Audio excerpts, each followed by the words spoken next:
دوبارہ ہزاروں کی تعداد میں لاہور میں اکٹھے ہو کے یہ دنیا کو بتایا ہے کہ ناموس نبی کی خاطر ہم ہر باطل سے ٹکرائیں گے، جو راہ میں ہماری آئے گا ہم اس کو مار گرائیں گے۔ یہ مسئلہ ہے جب ایمان کا، کیا خطرہ ہے پھر جسم و جان کا، اس مسئلے کو جو چھیڑے گا پھر داد اچھالے جائیں گے۔ کیا حاجت ہے ہمیں زندگی کی، پھر زندگی میں شرمندگی کی، سب ہار کے پونجی زندگی کی، خود بدن کے کفن سجائیں گے۔ گستاخ نبی کا چلتا پھرے کیوں عاشق دل میں چلتا رہے، گستاخ کو آگ بجھا کے ہی سینے کی آگ جائیں گے۔ اس راہ محبت میں ہم سے مہمان بنے جو جیلوں کے، کل کھلتے بری کے باغوں میں سب سوتے دیکھے جائیں گے۔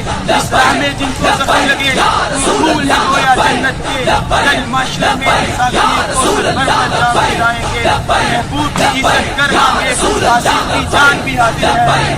اسٹوڈنٹس کی طرف یہ مطالبہ کرتے ہیں کہ قائد محترم کو فی الفور رہا کیا جائے اور اقوام متحدہ کے اندر ان اسلام کے خلاف، سازش کے خلاف ہماری حکومت کوئی ایک اچھا ایکشن لے تاکہ ہمارے دلوں کو سکون ملے۔ نعرہ تکبیر، اللہ اکبر، اللہ اکبر، لبیک لبیک لبیک